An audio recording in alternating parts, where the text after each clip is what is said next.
کہتے ہیں کہ جیسی چال ویسی تدبیر۔ امام ابو حنیفہ رحمۃ اللہ علیہ کا دور تھا تو ایک محلے کے اندر چوری ہو گئی۔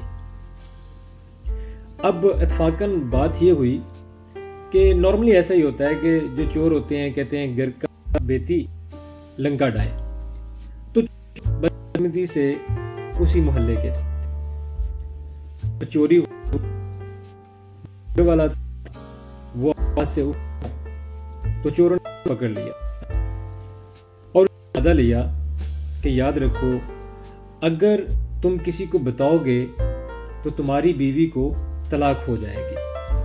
ایک قسم کا یہ ایک وعدہ تھا، پرومس کیا اس کے ساتھ کہ تم پرومس کرو کسی کو نہیں بتاؤ گے کہ چوری ہم نے کی ہے۔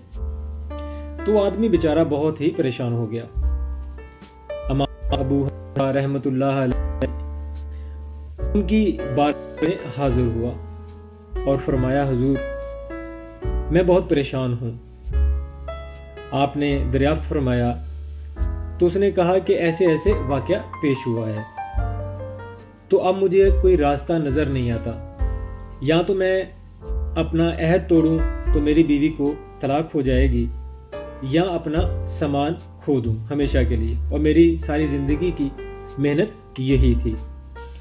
تو امام ابو حنیفہ رحمۃ اللہ علیہ نے بڑی خوبصورت بات کہی۔ آپ نے فرمایا کہ آپ اداس نہیں ہو جاؤ، ایسا کرو کہ آپ گھر جاؤ، میں کل آپ کی مسجد کے اندر جمعہ کی نماز ادا کروں گا۔ تو جب ایسا کہنا تھا تو وہ آدمی خاموشی سے چلا گیا۔ آپ نے ارد گرد اپنے گاؤں میں اپنے محلے میں اعلان فرما دیا کہ امام ابو حنیفہ رحمۃ اللہ علیہ کل ہمارے محلے میں تشریف لے کے آ رہے ہیں، اور سب سے گزارش ہے کہ آپ لوگ سبھی مسجد میں جمعہ ادا کریں۔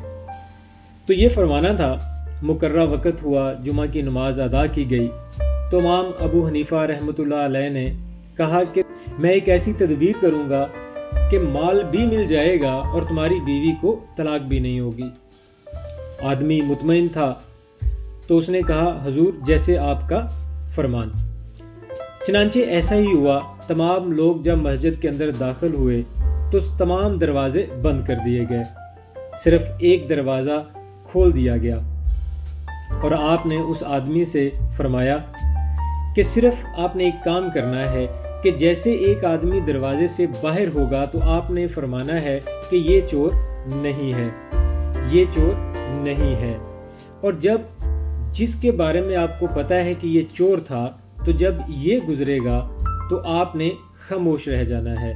اس طریقے سے چور کا پتہ بھی چل جائے گا اور آپ کا مال بھی بچ جائے گا، بیوی کو طلاق بھی نہیں ہوگی، اور سب سے خاص بات کہ آپ کا عہد جو ہے وہ بھی نہیں ٹوٹے گا۔ یعنی ایسا ہی ہوا، تمام لوگ وہاں سے گزرے، ایک ایک کر کے آدمی گزرتا گیا، وہ آدمی بتاتا گیا یہ چور نہیں ہے، یہ چور نہیں ہے۔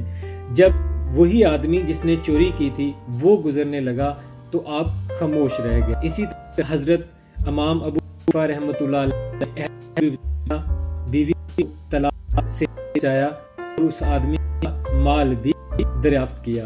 یہی ایک سلیقہ تھا، طریقہ تھا کہ اگر کوئی تدبیر کرتا ہے تو اپنے آپ کو کہتے ہیں۔ جزاک اللہ۔